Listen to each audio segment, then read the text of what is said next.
nothing left for me to hate, so I can lay me down, my brothers, on the ground. I bled today until Coyote comes to raise me up and carries me away to go.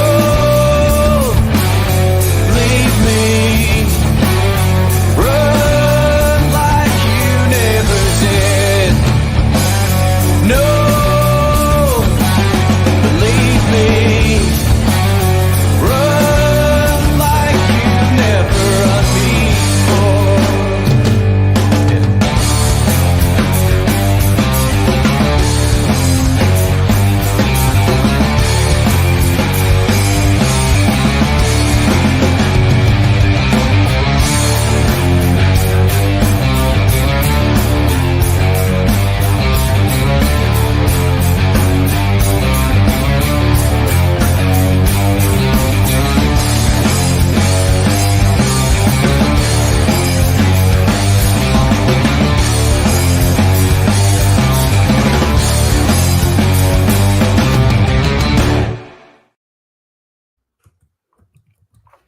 G'day and welcome to the Wallabies Bollocks Rugby Podcast.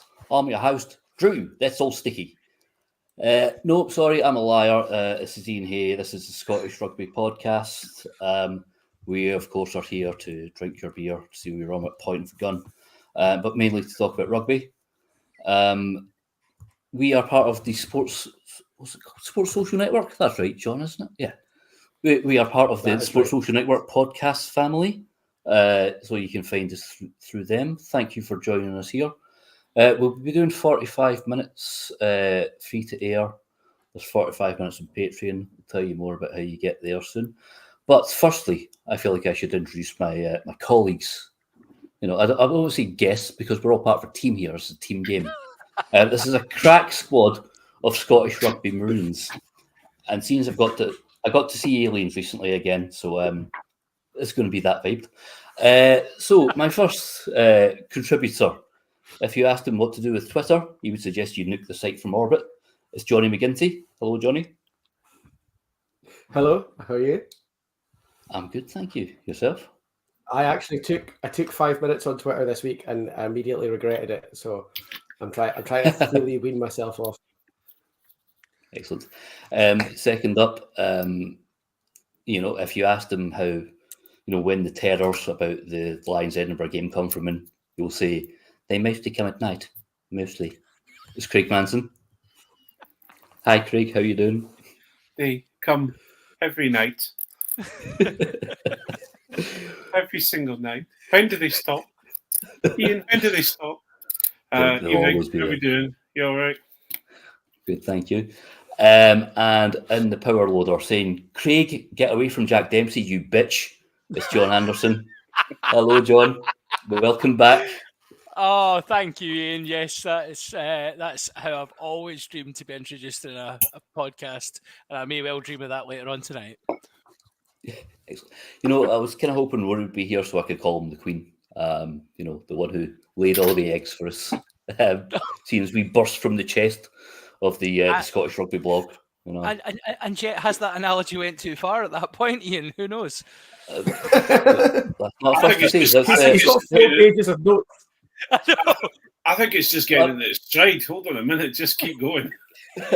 What he didn't say we thought his notes were him being professional. It's actually just aliens. Alien analogies. It's the script of Aliens. He's going to interweave it into the whole episode. Do you know what I managed to convince Rona to watch it. And then I was watching it and I was like, wait, hold on. This is... Because I was used to the director's cut edition, right? And there were scenes missing. Where's the bit? Also, it really takes away from part of the, Ripley's connection to Newt because they leave out the fact that Ripley's daughter died while she was still out in space.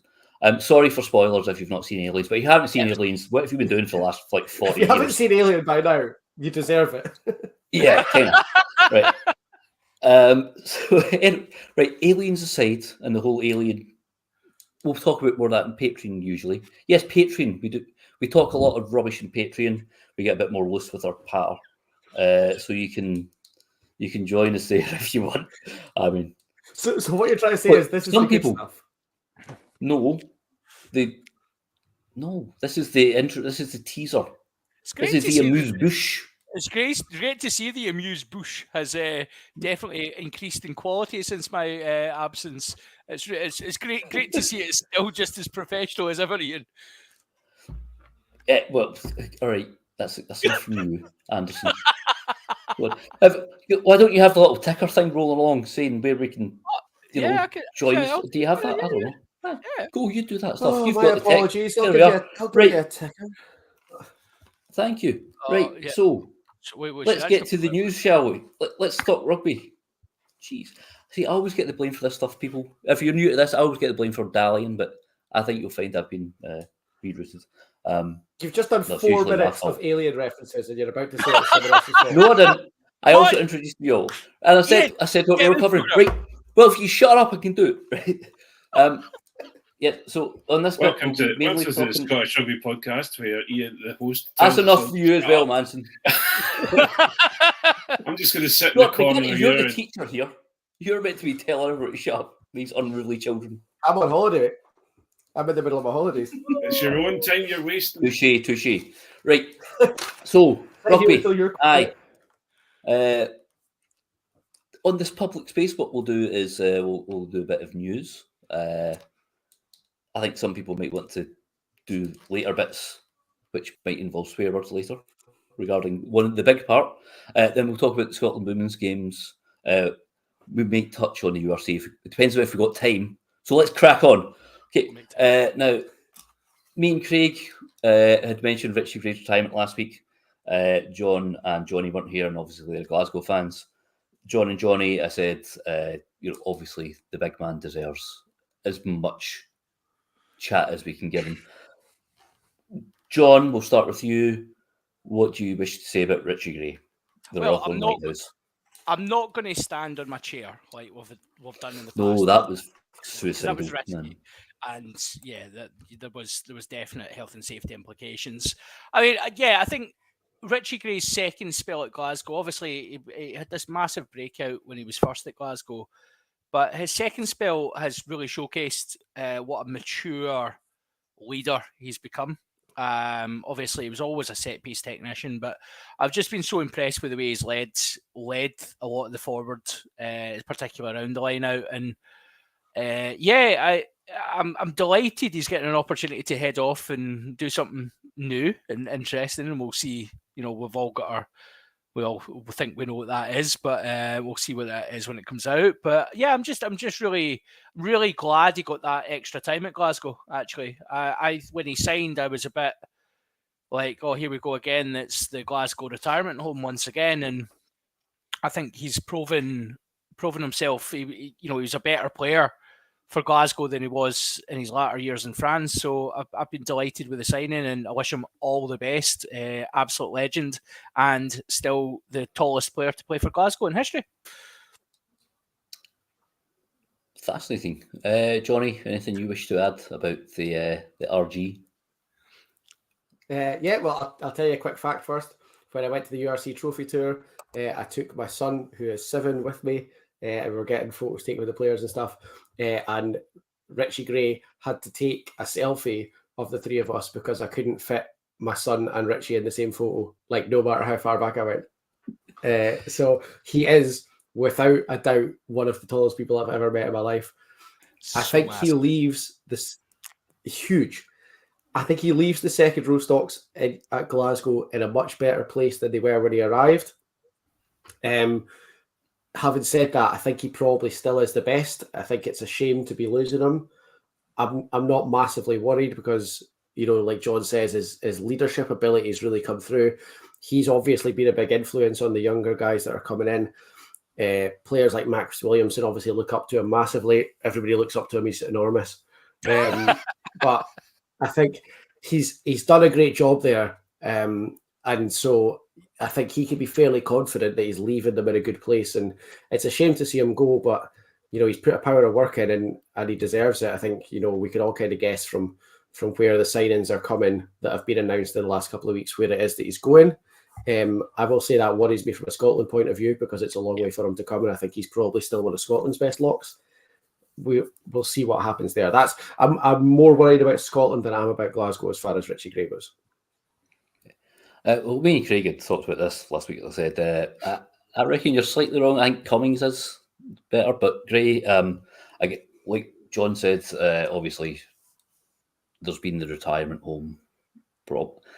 Not some players have been all right, but some it has just seemed like fanfare. We'll bring this guy back. Somebody who was deemed not fit for purpose at the time, then bring him back older.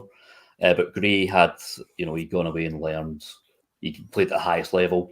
And yes, it was a different Richie Gray, but it was one who was differently effective. He still flopped over rucks, though. He was still really good. Yes, effective. You never lose that ability to be ability to collapse on top of a ruck. Yeah, you never do when you're that size. Well, he's got a soft back, so. Yeah. So one thing that don't you be speaking about soft body parts, young man. We will come to that in due course. Soft back. I was cold.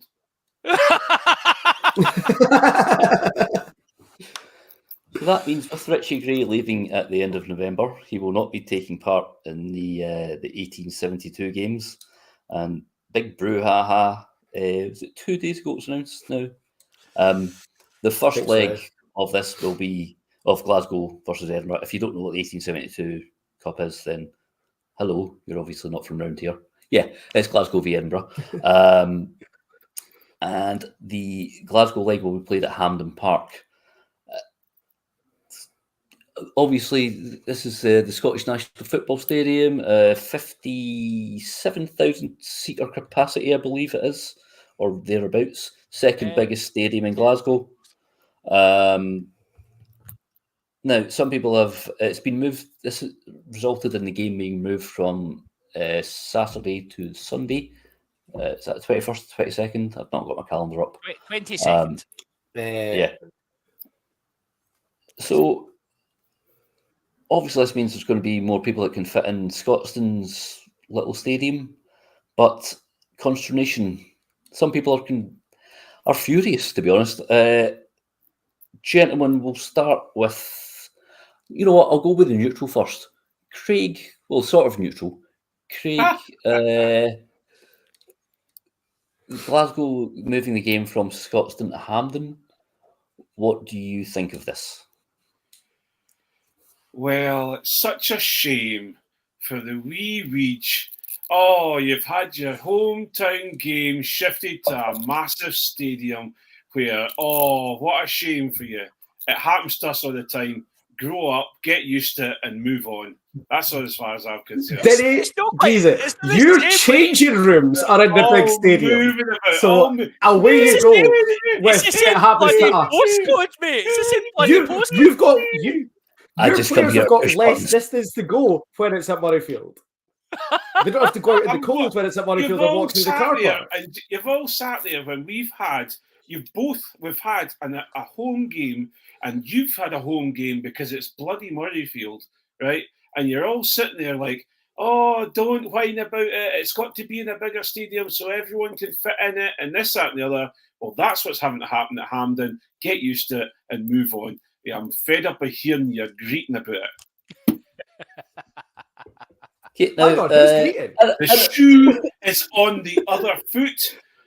J'accuse mon petit fromage. You can all sit there and be in your wrongness and be wrong. Now I've not even had a drink tonight. Now, worryingly, like one of the voices of reason in all this maelstrom I've heard is from Jonny McGinty, so I might leave him to last. Okay. Who says I've not been reasonable? Oh, you haven't. Well, you've not. Yeah. Everyone, all of us. I didn't say anything in the day John Anderson becomes reasonable is the day I leave this podcast. Yeah. I think that's when we just sack it all. I think I've been a tad antagonistic, let's say. Yeah. Which way to know, Ian? Which way to know? Well, let me.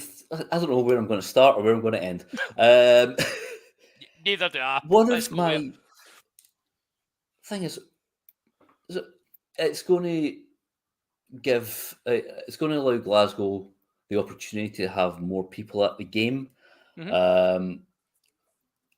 What I find, I mean, I think there is concerns. I understand some of the concerns. Like, I think it should have been intimated at the start of the season there was a possibility of the game being moved.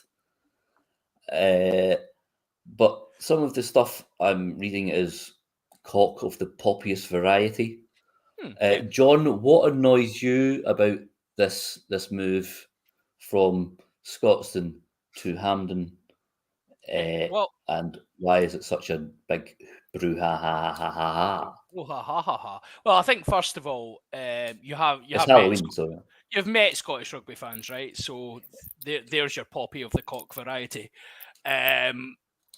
Yeah, what's bugged? I think it is the timing aspect of it that's bugged me. I loathe Sunday rugby with all of its being. I think it's possibly a trauma response to watching England Italy on a Sunday afternoon, having experienced the Six Nations game on a Saturday. It's possibly just Sundays are a rubbish day for sitting in watching URC matches. I don't know, but Sunday's a difficult day to travel. It's a difficult, west of Scotland, best will in the world. It's not the easiest to get around on a Sunday, and I am all for moving it to a bigger stadium. I have no issue with Hampden in the slightest. That may come as a surprise to some. I think it does need to be in a bigger stadium, and I think Craig's absolutely right. The MD that's bleating and moaning about it being moved from Teddy White was Scotstoun, it's no longer our home game. Come on, get over it, because we have said exactly the same to Edinburgh over the years. So get yourself sorted.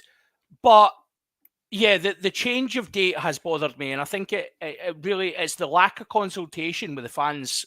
The 16th Warrior bugged me because they were like, "Oh yeah, we spoke to them and we said it'd be fine for us. Of course, it's fine for you. You're a bunch of retired guys. It's going to be fine for you." That annoyed me. There's been a lack of consultation. There's been a lack of understanding. It's 3 days before Christmas. I know that on the Saturday it's not much better, to be honest. It's a Saturday. Probably a Saturday evening fixture, I believe it was. 5:15 it should have been. Yeah, so which is slightly like later. peak So traffic time as well. yeah, peak traffic time. Yeah, and but there's people talking about it's easy to get to Hampden because you just drive over the M74. If you ever tried parking around Hampden on match day, have fun with that, and Don't. enjoy your fine, because it's going to be quite funny watching you. Yeah. Counterpoint: have you ever tried parking near Scotstoun? I park yes. near Scotstoun all the time. I've never had an issue. I've never managed to get parked near Scotstoun. I will introduce you to my parking space at Scotstoun. It is spectacular, and I've never had. I park every time I drive over there. I park, and I've never had a problem. You been parking in the cemetery again? Well, we've all been there, Craig.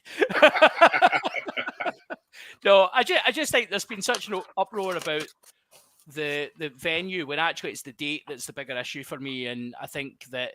But there's also a counterpoint, and I know you'll probably come on to this, Iain, but for Rangers moving to Hampden, the rumour was it was 38,000 tickets they had to sell to break even for the rental of Hampden per match. So you're looking at, on a Sunday afternoon at 3:00, 3 days before Christmas, I'm presuming the numbers are probably similar, probably around that. I don't know the commercial details, but potentially you're looking at having to sell 30,000 tickets to break even on a home match, which doesn't seem right.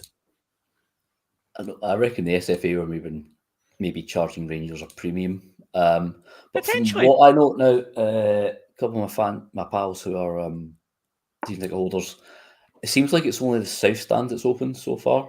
At the moment, yeah. Yeah, and there's a surcharge being added if you need to raise category. Which is ridiculous. Transport things. Now, you talk about Sunday rugby, and I remember one of the European games, one of my first European games at Scotstoun, I think we were playing Montpellier possibly, was a Sunday afternoon. Yeah. Good God, trying to get back from Scotland on a Sunday was horrendous. Overall, there's a public transport issue which would take me forever to go over because I'm a whiny old nurse about this. I think there's been a lot of moaning about transport, completely unnecessary, because it is so much easier to get to Hampden than it is to Scotstoun via multiple channels. I can give you them, not channels, but modes of transport. Parking's obviously a nightmare, and don't park around here because I need to try and find space around here, and it's a bloody nightmare as it is. So I don't need all of you coming around my gaff and try to fit your motors in somewhere. Anyway, we'll skip aside my personal issues there. Jonny has been sensible. Of course he has. People, Jonny, I feel we're slightly misunderstood here. Now, bigger stadium is good and more accessible to most people, other than mourners. But however, as people have said, filling the stadium is an issue.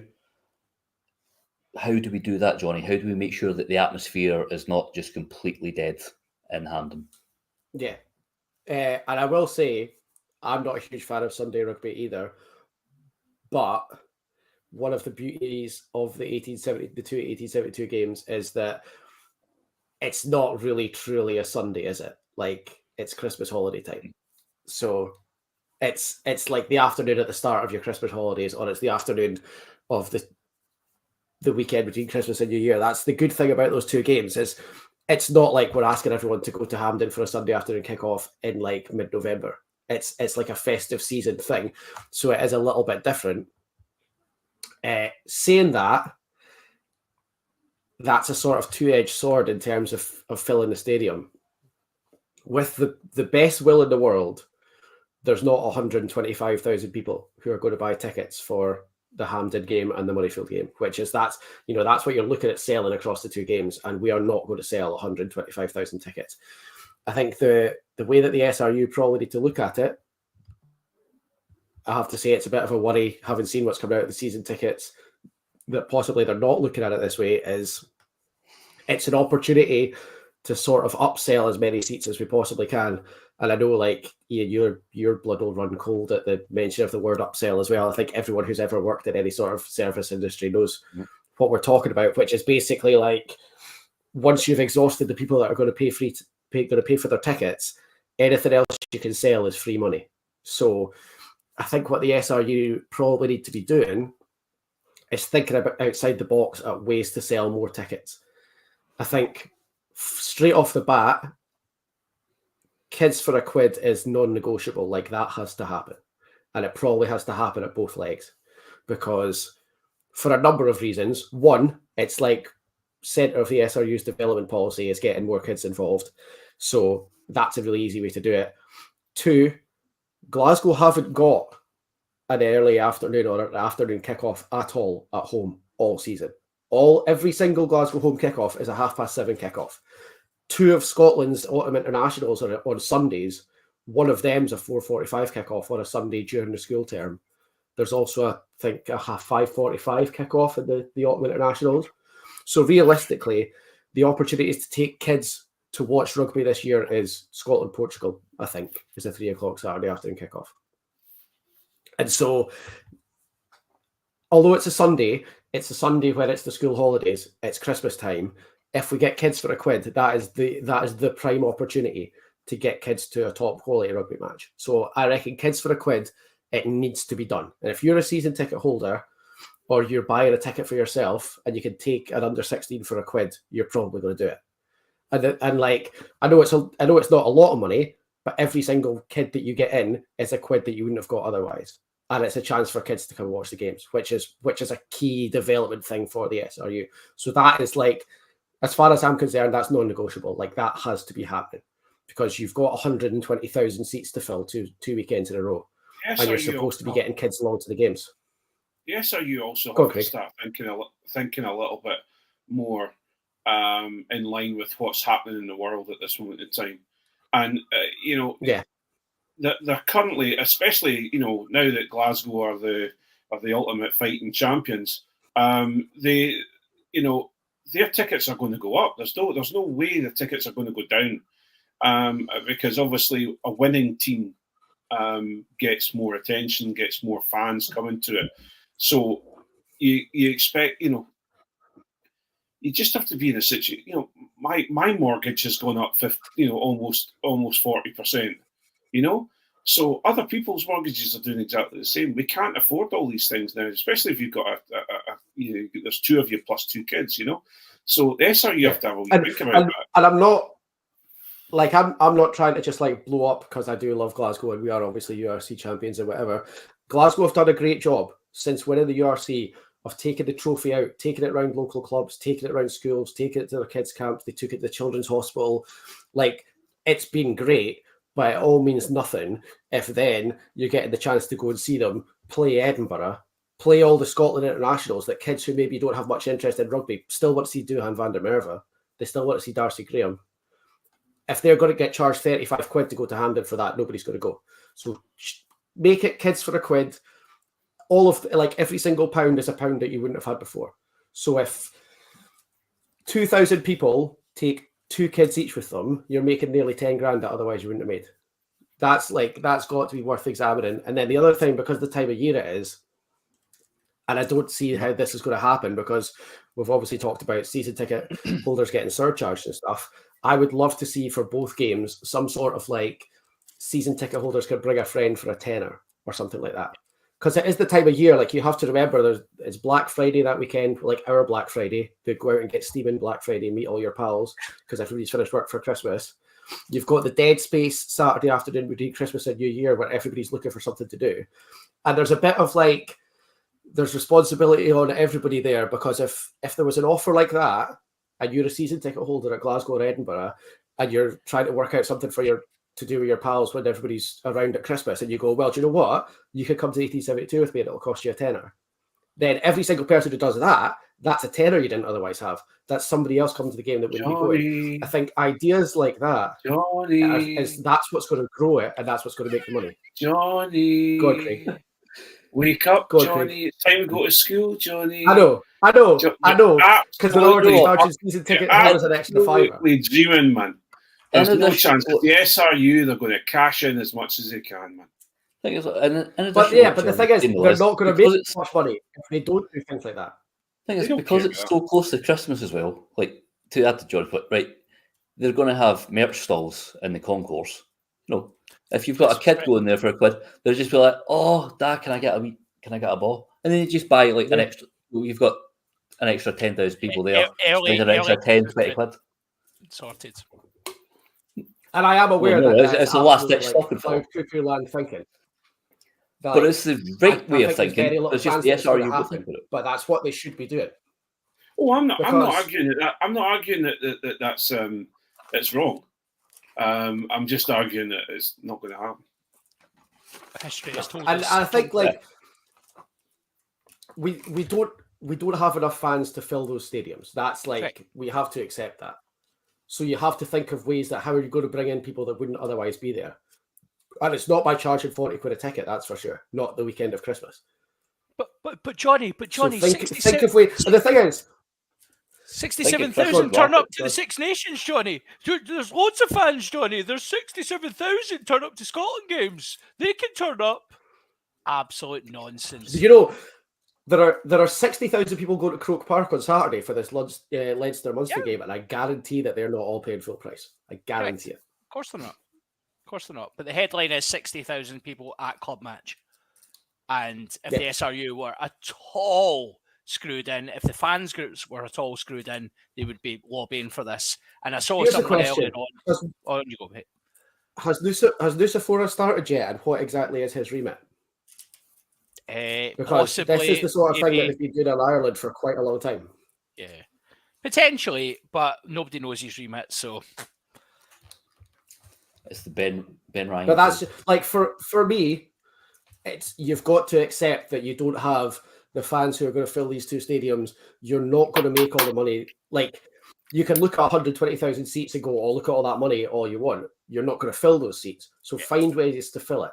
You're not going to get extra people coming at full price. There is a cap to the amount of people who are going to come at full price. What you want to do is work out how you can get them to bring more people. Because you, once you've reached the limit of full price ticket holders, everything else that comes in is completely free money. So if it's a quid, it's a quid. You know what's going to happen, and they've done this regularly to Glasgow fans and to Edinburgh fans.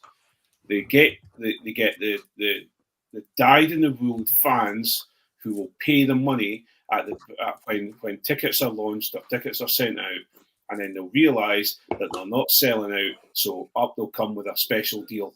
Yep. And all these fans that have paid the full price for the tickets are getting absolutely and utterly. Yeah, and then get very upset about that, and normally are quite vocal about that. Right, and then won't go again. Yeah. And rightly so. And I think and you should get upset. That's why I think that the offers you've got to do have got to be ones that go with people who are already coming. Right, stampy foot down time, because Jonny, you were telling me you've got like a tight 43 minutes here. So we'd best move on. I just feel very strongly. Let's continue We this. all do, and we're only because we're only about halfway through some of the stuff. Where I will give you more travel tips. Anyway, so we'll skip on to Japan v Scotland, Women's XV2. Second game in a row, Scotland have scored 19 points. Unfortunately, missing out a bonus try. Completely different conditions to Italy, when it was chucking it down like you wouldn't believe. Whereas Athlone in Cape Town, it was a very flat area, by the way, because some of the kicking in that was mad.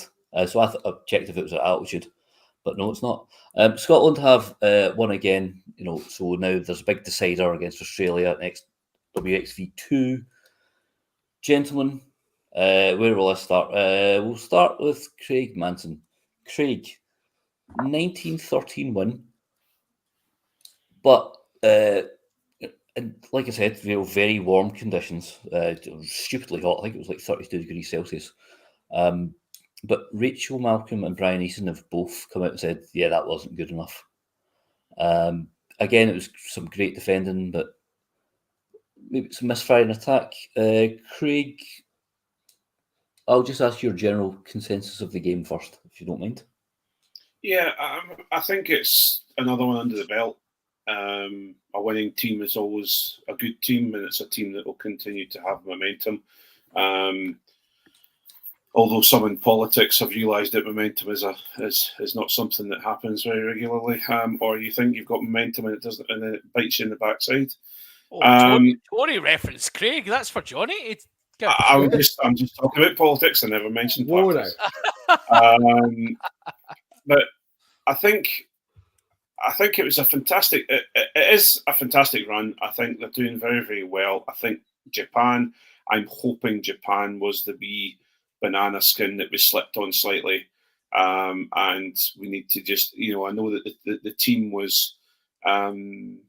There were team members who maybe started on the bench before have been given a start with that game, and they just they misfired a little bit. It seemed to like they had a few issues when they would get again. It's a typical kind of Scottish performance, and by the way, Scotland women, welcome to you've definitely what's the word? You definitely have equality when it comes to Scottish rugby, because we're going to complain about your attack a little bit here, and not just go yippee, you're doing great, because we do support you and we love everything that Scottish women are doing, but unfortunately we're going to have to complain a little bit about things.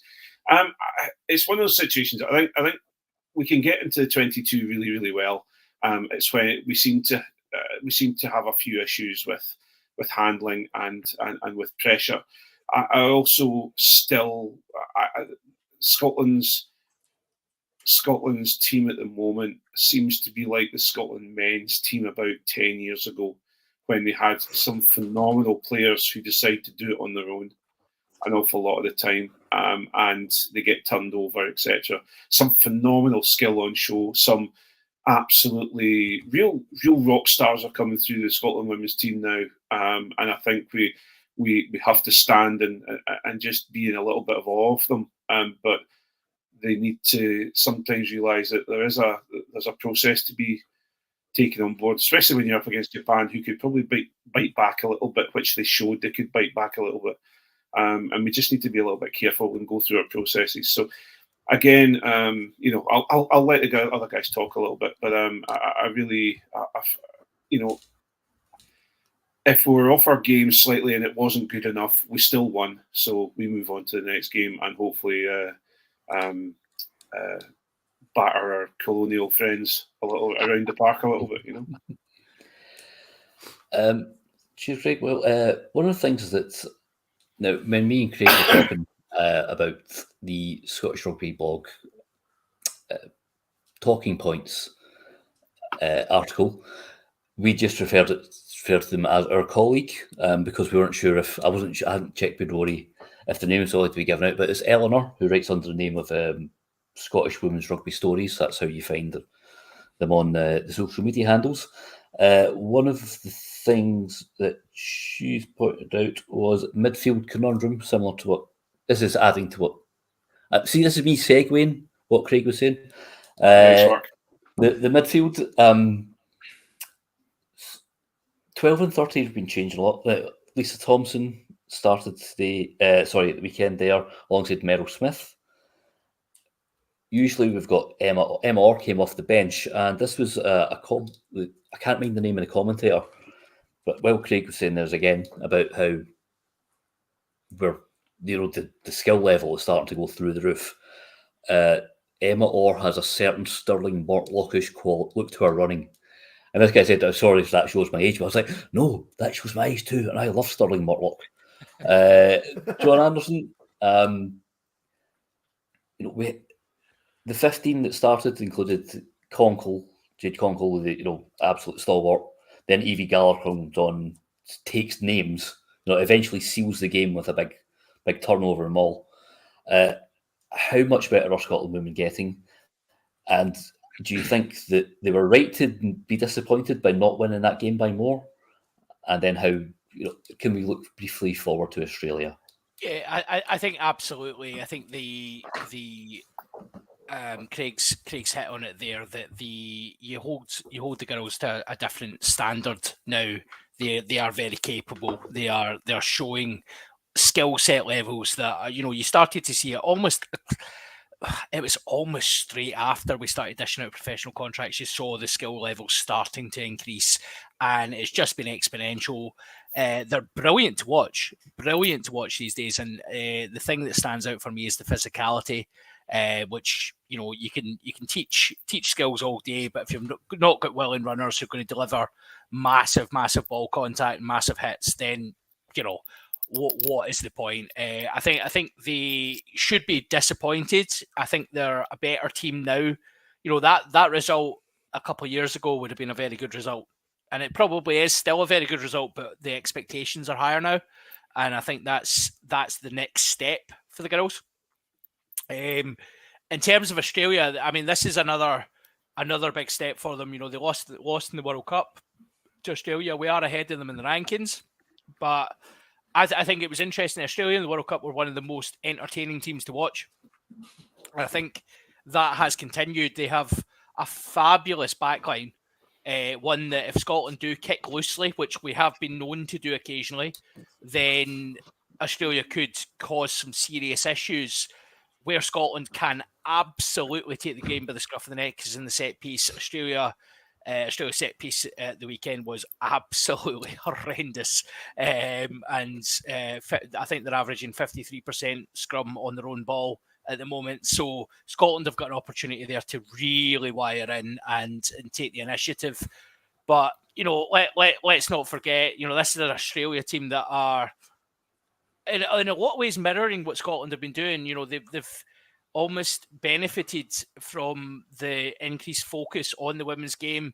They're starting to see, the Australian public are less happy with the union spending multi-million Australian dollar contracts on NLR players and what have you, whilst also sending the girls in coach class across the world. So this is a team in transition. They've got some exciting players. Scotland will do well to get a win in this. I think it's two very well-matched sides, so there's nothing to say Scotland can't win this match, but they have to be careful of that backline. Jonny, I'll just give you the last word on this. like John's alluded to there, I think that Australia, attack-wise, are going to bring a bit more than Italy and Japan did, even though Japan were quite threatening. What do you make of Scotland need to defend? When we lost narrowly to them in the World Cup, it was that we'd been resilient for a while and then eventually broke down. Do you see the Scotland team of having enough resilience now to fight off Australia? And do you think we have enough to score enough to put them away? Because we do seem to be a bit more clinical now. I mean, you look at Fran McGee's try, which we hoped would open the floodgates. Incredible finish after just a couple of minutes. Yeah, I think so. And I think it's worth remembering that this WXV, the entire format, has been sort of fine-tuned as we go to put teams of a similar standard up against each other all the time. So Scotland are now, with one game left to go, 2 years deep into a competition where they are playing teams as closely matched to our standard as we could get and haven't lost a game yet. So I think that speaks quite a lot about the team. I think they are a very cohesive team. I think they are a very good team. I think they're clearly the best of that bunch. And it's not like a World Cup where you get slung into a pool with whoever and you've got a top seed and a bottom seed. These are teams that are all even, and Scotland have taken on everything that's come at them so far. Australia will be a dangerous attack. What Australia have got that the other two probably don't have as much is a really solid seven setup supporting their players. And we've spoken at length in the men's game about.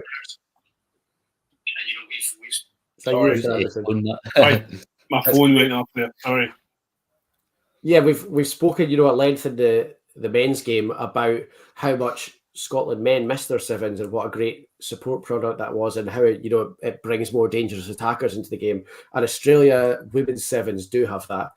A lot of players in there that have had some experience with it, and so they will be a dangerous attack. But I think Scotland are sort of getting a bit of an edge to their defence in the last couple of games. I think that they should manage. I think this will be a lot closer. I don't imagine there's going to be a try bonus point coming for Scotland in this game either. But I think they should manage to hang on based on the first two performances. They are defensively, they've looked pretty solid. So fingers crossed it continues. Yeah, so I'll just rattle through the 15 they've got starting against Australia because I believe we're kind of time up. Fullback Chloe Rowley, unsurprisingly. Not our greatest game against Japan. Sky Wilson's done some player ratings over on the Scottish Rugby blog. Gave her 6 out of 10. There was one moment where she went to control the ball with her left foot, ended up giving it straight away to Japan, who nearly scored a try, but thankfully Rowley's electric pace, she sort of saved their own ass there. Corinne Grant's playing at 14, taken off from Rona Lloyd. The centre selection is Emma Orr, the rather brilliant Sterling Mortlockish now, we shall describe her as Emma Orr.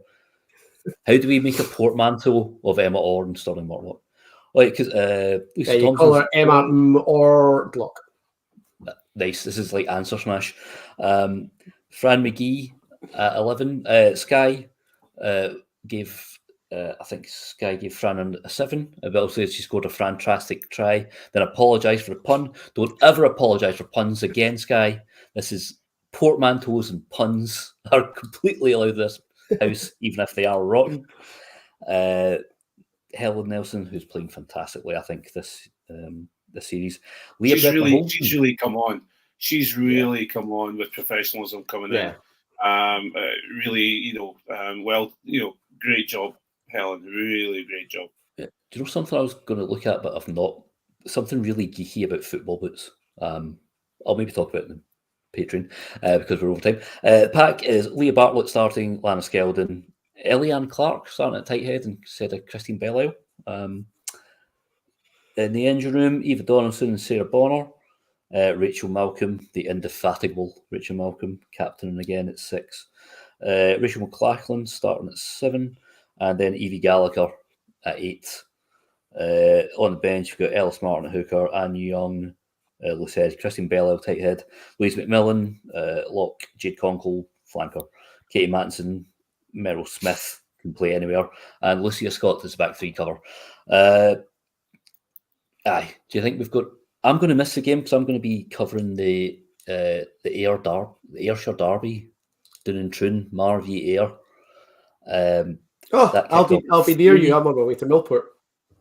Oh, you should come and watch the game. So Scotland, that game's kicking off at 4 p.m. BST. Scotland v Australia. It's on BBC iPlayer and what have you. Yes, so I'll have to catch that later. Do we have predictions, lads? I think we're narrowly going to lose, unfortunately. But I think no, Jonny was I spot think, I on. think we're going to do it. We'll do it and we'll sneak it. It's going to be tight. It's going to come down to the basic skills that professionalism is teaching folks. It's going to come down to a kick, and we're going to nail it. And we're all going to be sitting here next week going, "Oh, isn't it great that the level of kicking is so much higher now?" If it goes the other way, then we're going to be pillaring Chris Patterson to the wall. So whatever way you want to go. well, the World Cup defeat came down to a missed kick. So I like this. It's going to This be would be a opposite. great progress story. Optimism. Yeah. Yep, that's where we're going Craig? for this. I'm just pleased that Evie Gallagher was put on the bench last week because it's given her the opportunity to build up a bit of anger.